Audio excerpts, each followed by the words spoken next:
Hello, everyone, and welcome back to Two Dudes Snapping. My name is Nick the Greek Geek, and I am here with Joe, your Snap DJ, to discuss this last OTA of 2024.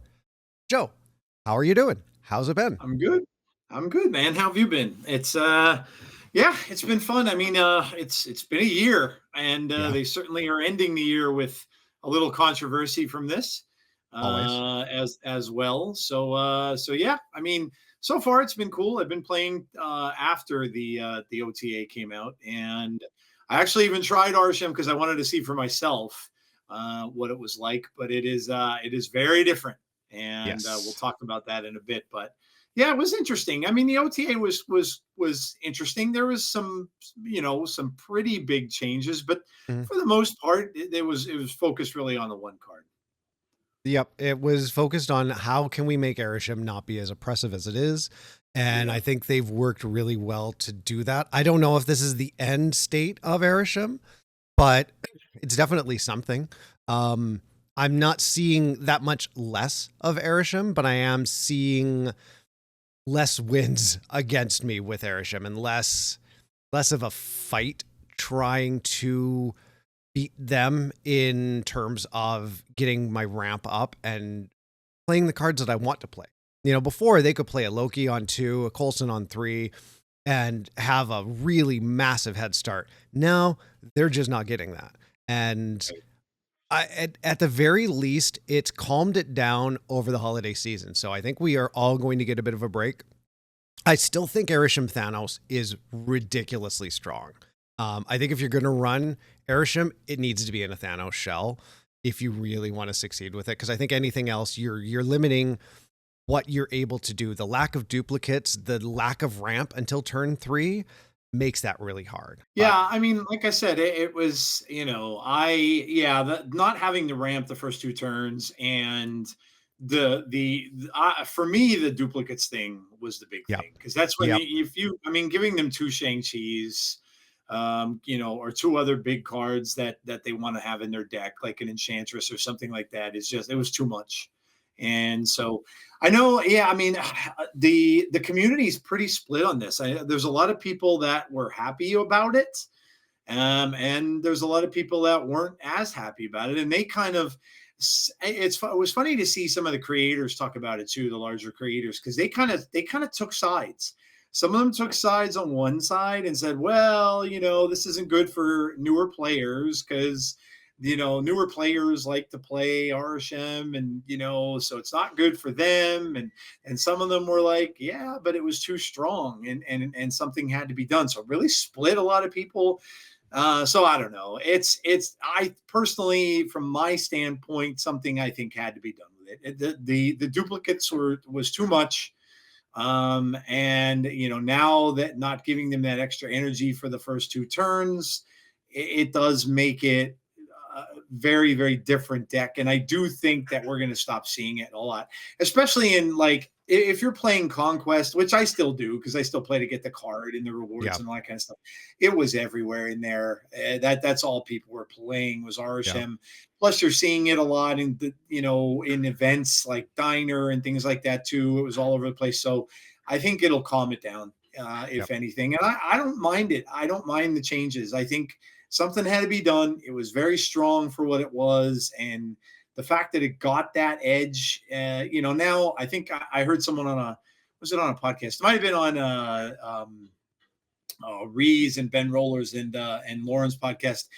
They were talking, saying, well, now it looks like the deck might end up playing King Eitri Yeah. in the deck. And that might end up becoming like a staple card in that deck now, just to be able to get the extra card pulls and stuff like that. So yeah, it's interesting. I knew something was coming. I wasn't at all surprised to see that it happened. In fact, I mentioned it a few times that I knew when, and we talked about it on this show. Once Yep. we saw that Thanos deck come to the popularity that it did, it was, we kind of both knew that something was going to be done. Yep. And it was, and I think it's significant enough that at the very least it's going to take it away from being the oppressive force that it was. I Yeah, do still think you will see a lot of this in Conquest. But I do think it's going to be the Thanos build. I don't know what that should be. It's talking about the new player experience and the benefit to the new players. I think that's one thing that I would love to see. I know there's probably no way that they can code this in, but can you imagine if they could code it to where, you can get duplicates or something unlocks as long as you're under a certain percentage of cards collected. So if you don't have, your entire series 3, if you're still series 3 incomplete, you get the previous version of Erisham. And as soon as you get series 3 complete, or as soon as you have X number of series 4 or 5 cards, then that locks. That would actually be cool because it does provide like a playground for newer players to experience. Like I know a lot of really good players that are early in the collection level that aren't good because of Erisham, but it evens out the playing field going against someone who does have all the cards. The person that I can think of primarily is Kittily Chan. I interviewed her at SnapCon. She got to one of the top players in Snap, KX49, and lost against him. But the great thing is that she was, I think, around 6,000. No, she was around 5,000 at that time. And still an exceptionally good player. She played a lot of Erisham because it allowed her to access cards that she otherwise wouldn't have the chance to do. And limiting the power of that for those early players is where I think things kind of come in and are difficult, because those players, doesn't matter if you're at 900 collection level or 2,000 or 20,000, you can be matched up to another 20,000 plus collection level player.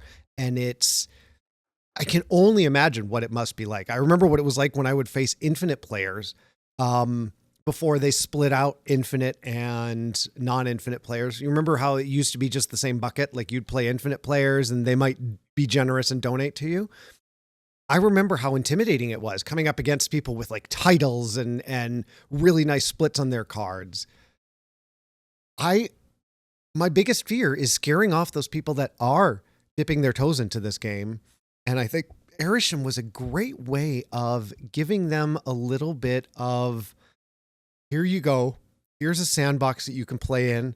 You don't have all the cards, but this could give you a lot of the cards that you don't have. It doesn't allow you to build synergies, but I don't know.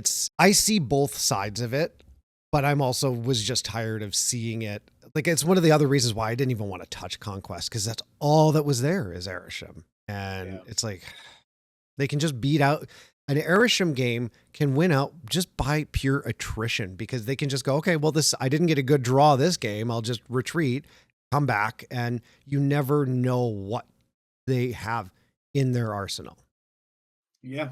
Yeah. I don't know. It's a dilemma, but again, I think if their goal is to, and this is what they're saying, to fix some of the pain points, Mhm. to fix some of the stuff for newer players, to fix card acquisition, then they can take this off the board. Because yeah, while it was, it's a way for them to play with different cards, a way for them to play with cards that they don't have. If they're gonna if their aim is to fix that anyway, then to be honest, I don't know why, like, they're so adverse to card draw, Yeah. but yet they seem to be okay with getting extra energy, which doesn't make a lot of sense. Like that's why Wiccan is so popular, because people get extra energy from it. So, and that's really, I think, what made Arsham popular. I don't think it was the fact they were getting cards. I think it was the fact Yeah. that they were just getting extra energy, and they could Yeah. play extra energy every single turn, so they can get a head start on you by being able to play cards that you simply can't play. And so I think that that was really what the fundamentals were behind it. So, I don't know. It's a strange card. I remember Yeah. when I first saw it, and I'm like, hey, it seems to me like Uh-huh. yeah, that there's going to be something that's going to happen with this card. It's going to create controversy. It's going to create, and I thought at the time it could have been just a thing where content creators would have a little fun with it because they can do like an Arsham day, And they can say, "Oh, we're just going to play Arsham today on the stream," and just see what we get, and see what kind of goofy decks we can make up and everything Yeah. like that. But I still think that the solution for this is to just make it a whole random deck. No, Yep. no, no, no pre-made decks. No cards being put in there by yourself. It's a random deck. That's I think how it should be played, because you can Yep. still have fun with that to see exactly how you could do with cards that you probably never play. And it could kind of be like a little preview of what a draft mode would be, Yep. because that's how they go. So I don't know. It's going to be talked about as the RSM patch and all that kind of stuff, because the other cards are, and we'll go through it, but the other cards are kind of they're not as big of a deal as No. RSM is here. Nothing So, is. but Erisham I rules all kind of thing, I it think does, is yeah, very much the case. and I said I knew when I heard Glazer talk about that being like a top 10 deck. And RSM is, the RSM Thanos list was in his top 10. I'm like, yeah, it's going to go. There's no way they want that to be the case. So, yeah. But, I actually I want to take a second and transition over on that topic, because this is sort of where we sit as far as Erisham's dominant still. Like, you look at his stats. This is based on from the latest patch until today. I think he's doing just fine, but you can see the decks that are doing just fine are the Erisham Thanos decks. The traditional Erisham decks are where you start to see a big drop off in win rate and games played. Now this is pre-infinite. So if we look at post-infinite, funny, there's not a lot of people playing it post-infinite, which makes sense. And this is since the OTA. So this is, we're talking over 3 days worth of data. There's not a ton of people playing it. Win rates are still good, but when you're down to like 40, 50, 60 games with the sample size, it's really hard to expand that out, but it's not against bots. So that is the one thing that you can know about this, is it's not versus bots. These are all versus real people. Now, what I'm interested in seeing is if we switch over to Conquest, let's go for all and latest patch. There's not a ton of samples again, but you're still looking at well over 50% win rates, because in Conquest, again, it is that by attrition, you just wait and you wait and you wait and you do what you need to do when you get the cards that you didn't think you had in your deck, because it's just random stuff. Again, I think the Mockingbird style with Quinjet and Loki and stuff like that, those might die off a little bit.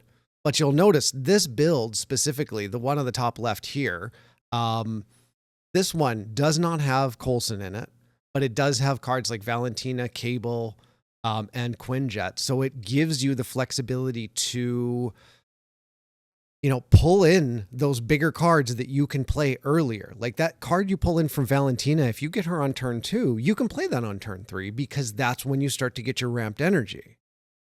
So I think this and Thanos builds are going to be the ones that stand out above the rest. And I think people are still going to be really annoyed and really frustrated by it, because I still think it's going to be oppressive and frustrating in Conquest. But I mean, time will tell. Infinite Conquest this month is going to be interesting to say the least. But, there are other cards.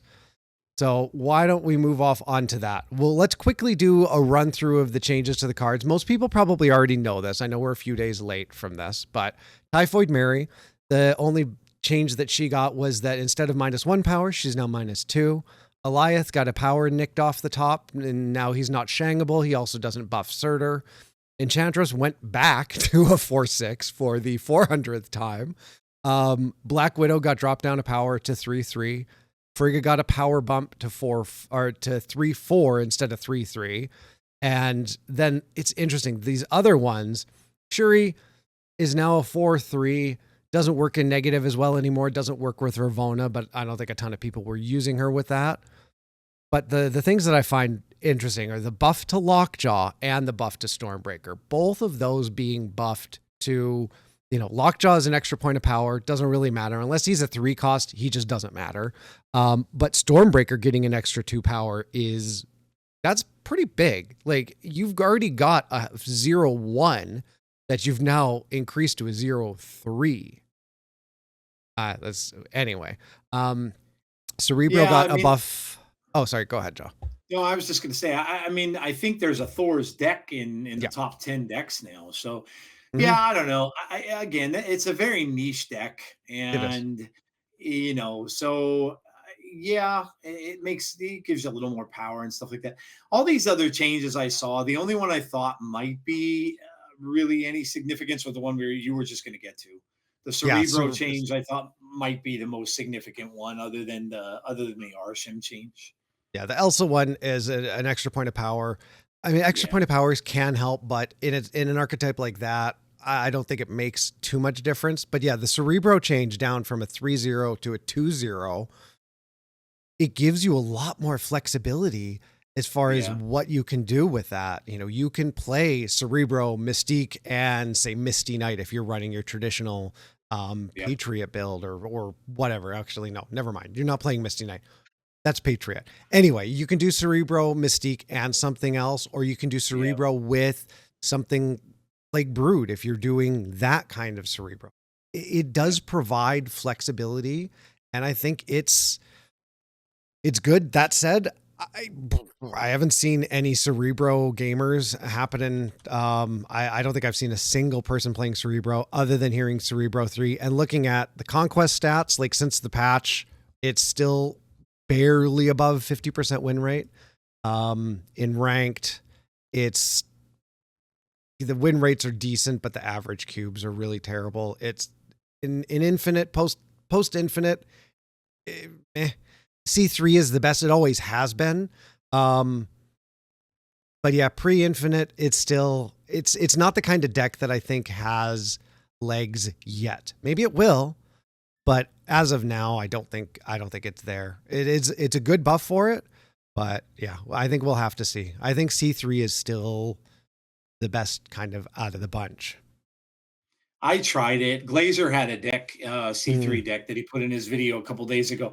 One of the things I find with Cerebro is it's very difficult to maintain that because you'll get locations that'll give +1 to your cards. You'll get the monster. The monster mm-hmm, gets dropped at a 10. mm-hmm. Well, now your whole plan is shot because he's going to get all the power.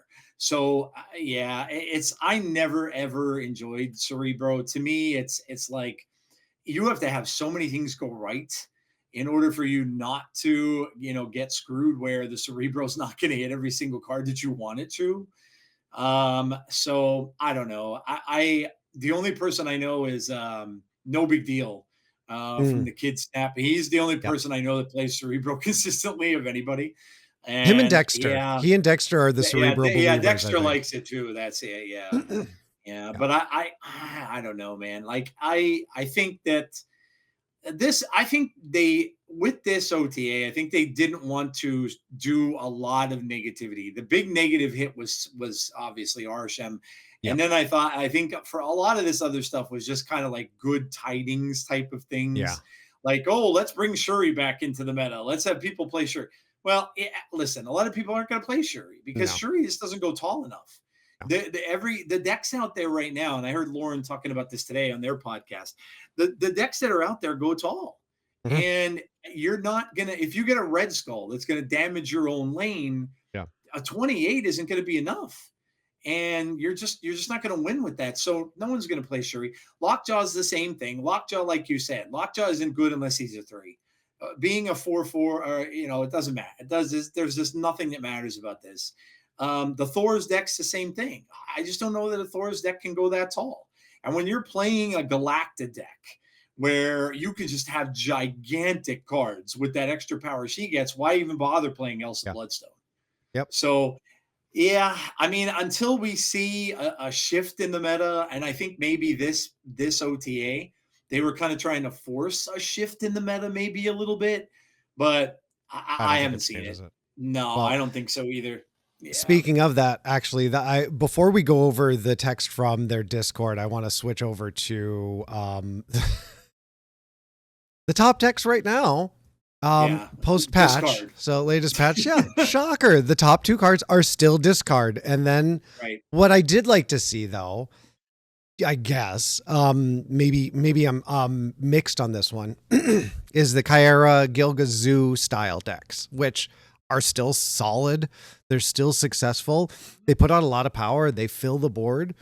Scream is up there, which I like the fact that there is a move style deck, even though it's not traditional move, like not buff move. It is a affliction move, but the fact that it's out there, I don't know. I'm happy with that. People It seems love affliction. People love yes, toxicity, yep, and they love that. They love affliction. You get their hand, they can get their hands on anything. I even saw high evos come back. yes. High evo is now back. There's a high Budlin evo deck had out there. yep. I was messing around with it today when I was trying to do a win under 10 power quest. I was like, you know what? An affliction deck. And then I think Devilish Players was commenting on how Budlin had a new high evo deck, and sure enough, they do. And sure enough, it's good. Like it's solid unless you're carting around a Luke Cage, and not a lot of people are right now. But as with everything with this meta, you get enough of these. Like you look at the number of games that some of these, I've got the Ajax. There's 2 Ajax builds that are up here too. And then it comes down to Erisham Thanos and another Scream deck. You know, when you get those many cards, like those many decks you're facing up against, you're going to start teching against it. Then those abilities are going to start to slowly decrease. It's not difficult to toss your Luke Cage in a lane with something that costs less so it can't be hit. You know, sure, Rogue is out there and Sarah Control might make some level of comeback, but I don't know. Like these are solid lists. They were solid before, and they're especially solid now because people aren't running Luke Cage. I And was shocked in their notes in this that they yeah, kept talking about the Surtur deck being so good. yeah. You're like, I is don't it know though? where that. I mean, I'm sure they get that from numbers that they see, but I haven't seen it. I Yeah, haven't I seen haven't Surtur. either. No. Every now and then I see it, and then I thought, well, maybe this is better than I thought, and then I went in and played it, and Yeah. I wasn't winning a lot of games with it. I didn't see that at all. I saw a discard, and I'm shocked discard didn't take a hit.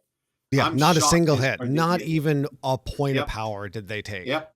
I am shocked discard didn't get hit. I Hmm. I I really am. I thought for sure RSM, yes, but I thought for sure discard had to be up there, and nothing. And that was surprising to me. So Yep.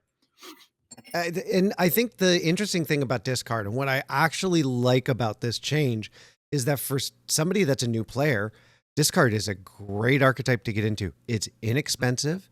It gives flexibility without costing an entire fortune. Like for the best discard, actually, let me pull up the browser window again. I did a search for Surtur. Surtur's still strong. Like it can still put numbers on the board, but it just doesn't have the same flow as it used to. You know, Eliath doesn't do anything to it anymore. nope. Uh, you're slowly taking cards away from it. But Yep. looking at discard, like the 2 most popular decks right now, Scorn and Corvus Glaive and Proxima are the 3 high series card. MODOK is a series 4. But then this one on the right has Proxima, and everything else is either MODOK, which, you know, he was a series pass card. And again, is a series 4, 3,000 tokens. So I still can't believe Proxima is 100% a series 4 card, but that's a whole other argument for another story. Yeah. But outside of Proxima and MODOK, everything is series 1, 2, or 3. And there's only there's 2 series 3 in here, Colleen and Gambit. Everything else, Moon Knight as well. But everything else is a series 1 or 2. Okay. Yep. Dracula. All right. Ignore my my argument about it being a super low series. But if you're series 3 complete, chances are you've had the opportunity to get something like MODOK or Proxima. She's been back in spotlights, and I think she'll be coming back again. Maybe that's why they didn't touch it, is because she's coming up pretty soon. Could be. And You never know the full reasoning behind why they make the changes that they do, but it, discard being good isn't the worst thing in the world. There's a lot worse decks that could be. And the fact that it's relatively inexpensive and friendly to lower collection level players, that I think matters. Now, if I change this to look at post infinite, and I'll just choose the top 50% of infinite, discard is still there. It's just slightly less prevalent. The Shaw deck is still really strong. But if you look at the average cubes, win rates are not that different. But if you look at the average cubes, discard is significantly higher, especially with the Fenris Wolf discard, which is also interesting. Pre-infinite, Fenris Wolf discard is not on the table. Post-infinite, that is the number one by a large margin. I mean, to go up from 0.39 average cubes to 0.63 with a 61% win rate. Let's take a look at average cubes. Yeah, average cubes. It is the highest average cube deck in all of post infinite, like the top 50% of infinite. Hold on, let me see if I just do this. Let's just do 100 and 100 because this will get everyone that's in infinite. Look at that. It's still there. The difference is negligible. The average cubes are a little bit lower. The win rate is slightly lower. But if you're going to play a deck, that's the deck to play. Either that one or the Wiccan Galacta buff deck. Yep. And Yep. Yeah, it's like I said, it's very, very prevalent. And I thought for sure Scorn would get nerfed. I really did. I thought for sure Scorn would get nerfed. And maybe who knows? Maybe they will win the next one. But yeah, I thought for sure something with that deck would get nerfed. Yep. But if you look at the text, let's quickly go through that. So for Erisham, their main thing was saying, reading through the frustration, one element that came up was often playing against cards created randomly that were also in Erisham's starting deck. Agreed. That was really annoying to be able to get hit with an Goliath and then hit with an Goliath again, or see a Mockingbird and then have them toss another Mockingbird down. I think that is good. The initial topic. Since release, Erisham has been the most played and discussed card, has been among the most played and discussed cards in the game. After some early balance, the archetype's win rate and cube rate both settled into competitive but acceptable range. However, its play rate has continued to crest above our preferred threshold for metagame diversity. And I think that's the crux of it, is when you're seeing nothing but that deck. Like, that was the deck in Conquest. And if you're seeing a ton of Destroy in Conquest, you can tech in things. If you're seeing a bunch of, ongoing, you can tech in things. There are ways to tech against archetypes. But with something like Erisham, especially when it didn't matter what you put in your deck, it was just this random conglomeration of cards. How do you tech against that? You can't tech against extra energy. You can't do anything to stop that steamroll. And it doesn't matter that you're playing a 4/6 thing because you're playing him on turn 3. And I think it's turns like that made it so oppressive. Combining that along with, that being all that you see in Conquest. If nothing else, I hope this does diminish a little bit of what you see in Conquest. But we'll see. I think it's going to take time to settle down, but even if it decreases the play rate a little bit, I think it'll be huge. I don't see the benefit of something like nerfing Mary to that degree. For her to be -2 power for every other card that's there, only having 10 power, I think if they're going to do that, they need to bump her up a power or two. Because Red Skull has that same, limit, but gives +2 to the other cards. So if they don't have a full lane, it doesn't matter. For her, it's just 10 and it's -2 for everything. I don't know. I don't think it was necessary. Her and Goliath both took a hit for what they said is the best deck in Snap. Which, I didn't see it either. And I didn't see Goliath in a lot of those lists. Most of the people I saw playing it played Arrow. They didn't play Goliath in those lists. So I don't know. Again, like I said, I'm not going to dispute their numbers because obviously they have them from somewhere. But I in my little neck of the woods where I was playing, I didn't see a lot of Arsham. And when I see some of the larger creators like KM or anybody playing online, they're not coming across decks that are Surtur decks. So I'm like, where is this Surtur deck that you're saying is so good? Yeah, it was good the beginning of the month when we got the season pass card. When it first came out, it was good. Everybody was playing it. I mean, I took it from 73 to 90 something, 95, Yeah. 96. So yeah, it was good when it first came out. But after that, I'm wondering sometimes, is their data a little old?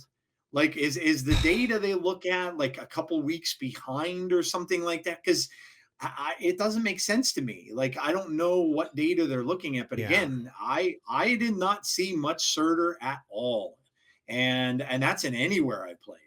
So, and especially this particular list, Hmm. yeah, Typhoid was played, and the thing is, Typhoid's not going to make much of a difference because a lot of people now are playing that with Luke Cage anyway. Hmm. They play that That's deck true. with Luke Yep. Cage. So it doesn't matter, and neither does Eliath. If you really want to play Eliath, it's going to be yeah. They made that a 6/9, so that doesn't help any. Yeah. But yeah, Typhoid, they don't care because they have Luke Cage in their decks Yeah. anyhow. Because a lot of people are playing Scorpion to try to combat it, Yeah. and Scorpion so and that Cassandra Nova. Yeah. yeah, Those two. yeah, that's what brought Yeah. about the toxic stuff. Mhm. So yeah, so I don't know. I didn't get it. It was like, but it is what it is. Yeah. Enchantress interests me a little bit now because no one expects it. No one expects it. And there's not a ton of ongoing out there now, but it's one of those cards that I think, well, I could be biased because I got my Sylvie Enchantress, which I'm pretty happy Yeah. about. So it might be just the fact that I want to play it at some point, Yep. I don't blame you. because I really never played this card. Yeah. Really never played.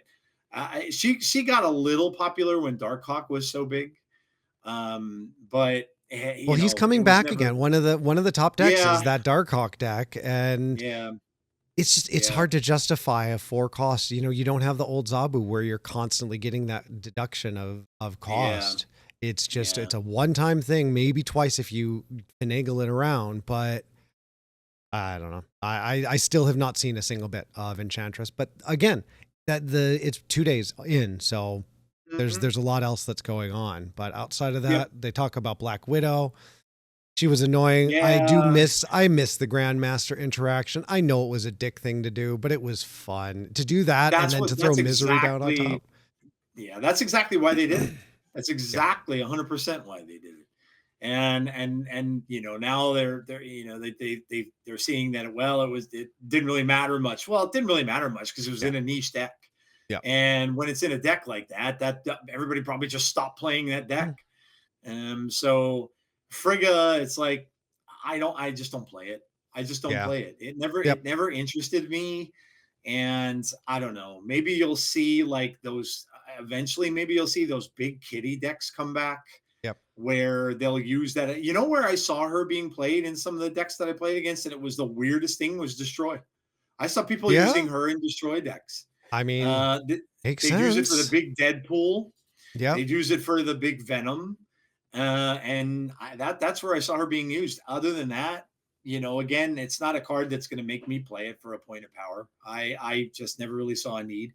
Shuri, I think her time is come and gone. Yep. Agreed. Unless they bring out unless maybe you play it in a different way. I was thinking the Mhm. other day, maybe try play a Galacta in there, and then maybe play a Vision, bump up the Vision, and Yep. then just try to do weird things with her, like in just a different way, or play Shuri Kitty and play Yep. Forget and Shuri Kitty. Yep. But other than that, and I mentioned Lockjaw Stormbreaker, very niche. And Lockjaw, I think Zombies Go Nom Nom tried to make a Lockjaw deck with the Thors, and it It's just doesn't clunky. work. It's It is. clunky. When do you play? Like you've got Lockjaw, you've got Thor, you've got Beta Yep. Ray Bill, you've got Jane. Yep. Like each reason some of the decks, and you're just like, "Ugh." Yeah. It's Yeah. it's clunky is the best way to describe it. It's nice Yeah. that it's extra power. Maybe something will come down the road later where it'll make it a bit more powerful, but I don't think this is it. But No, I agree. I don't know. And then there's just the mention for Cerebro.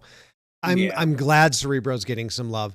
Anything that can help make people that like playing Cerebro able to play Cerebro is a good thing.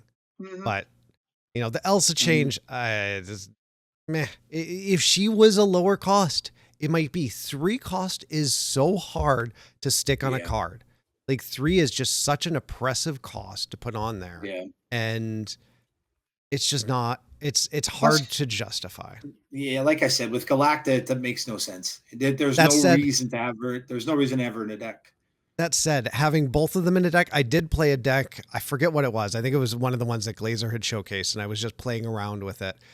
When it worked, oh man, because you're getting that +3 plus another 2. Hmm. You know, the I think it was the Silky Smooth deck that kind of had come back in. Yeah, that's what they've done for the rest of the year. I don't think it's anything that's been too insane or upheavally, or I haven't seen a lot of people really angry about it. I've seen people frustrated, but it doesn't matter what Second Dinner does. They're going to be frustrated regardless. Yeah, I think it's just overall just frustration with the game as a whole. And those same people that were frustrated about other things jumped on the bandwagon when this came out, because they saw, and they're the ones saying, well, RSM shouldn't have been hit that bad. And so yeah, it's just the game's in a really funny state. I hope that going forward, now that we're rolling over into next year, you got Doom coming out this week, which I know everybody's anticipating. Probably that's the most, I think, wanted card for this month. But, once it rolls over into next year, I'm really hoping that they start the year off, or at least end this year, or start the year off with character mastery as a goodwill gesture almost. Do something that everybody just wants to have. That can't be looked upon in a bad light. Like, you can't say, oh, this kind of sucks because this costs this amount of money. And this is just, it just seemed like they overloaded everybody with a lot of, like, even the new season pass announcement. And, people are saying that they're not going to do that. It's not worth it. And so that came out, and then this OTA came out, and then people just jumped all over it in any shape or form that they wanted to, because of what they felt about the game already anyway. So, yeah, I agree. So we'll have to see. Time is going to tell what happens with this. But I know you're running tight on time, so I won't keep you too long. Everybody, thank you very much for being here today. I appreciate it. Sorry this is out a little bit later than normal, but life, I think, is the easiest way to describe it. Shit happens, as Forrest Gump said.